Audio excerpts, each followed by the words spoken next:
itong 8x8. 8x8 ang sukat pero plain po dito. Ayan, 8x8. Available po to, hindi na po to made to order. 5x12. Ayan, 5x12. Ini.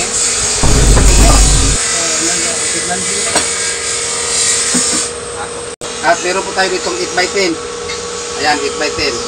Bull type. At maganda po ang throat. At ayan. Ayan, dual dio. Pwede po dito maglagay ng trumpa at ito ang tweeter. Ang sukat po nito ay 11x15. 11x15. Ayan. Made to order.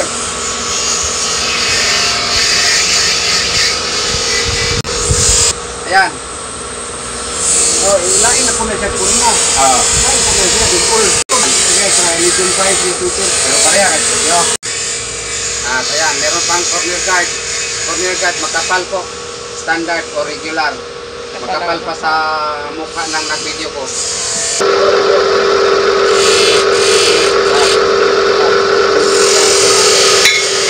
At meron pa kami dito na die cast or aluminum na tweeter horn mga brad. Ayan. Ang market po nito sa iba nasa 2,000. Pero ang bigay po namin sa aming customer nito ay nasa 1,500 lang po ang isang piraso. Bolted type po to. Ayan. Hindi po to fiber, hindi po to plastic. Ito po ay aluminum. Ayan. So yo, what's up mga brad, ito po ang mga speaker box na na-dispose po namin simula kahapon April 14 at ngayon April 15, 2025. Nasa 18 piraso na speaker box ang na-dispose po namin mga brad sa loob ng 2 araw. Dito sa video ito ay papakita ko po sa inyo kung ano po ang mga speaker box na binili nila dito sa amin at taga saan po ang mga nag-order nito. Ito po ang siniship namin kahapon April 14, 2025. 4x4 setup para po sa taga Hilongos Leyte or Owen Light and Sound. To the new Rising Star Disco Mobile Sounds Provider. This is Owen Lights and Sound. At galing po kami nag-shipping nitong kay Owen Light and Sound ng Hilongos Leyte. May nag-pick up na naman po dito sa amin. Ito po ang pang-sampu kahapon April 14, 2025. Dalawang SRX clone loaded by GH157 700 watts. At ito po ang unang siniship namin kanina or ngayong araw na to, April 15, 2025. 2x2 setup. Yan po ay in-order ni Mr. Customer, Mr. Tito Lolong ng Hilongos Leyte.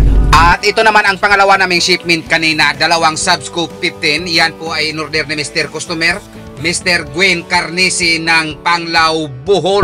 At pagkatapos naman namin nag-shipment patungo ng Hilongos at Panglao, Bohol, daling-dali po kami umuwi mga brad dahil may naghintay po dito sa amin. Ito si Mr. Eugene Yudes Tabar ng Lawaan Ono para mag-pick up nitong kaniyang in-order na dalawang MCBD 15. Ito po ay pang-8 ngayong araw na to, MCBD 15, dalawang box.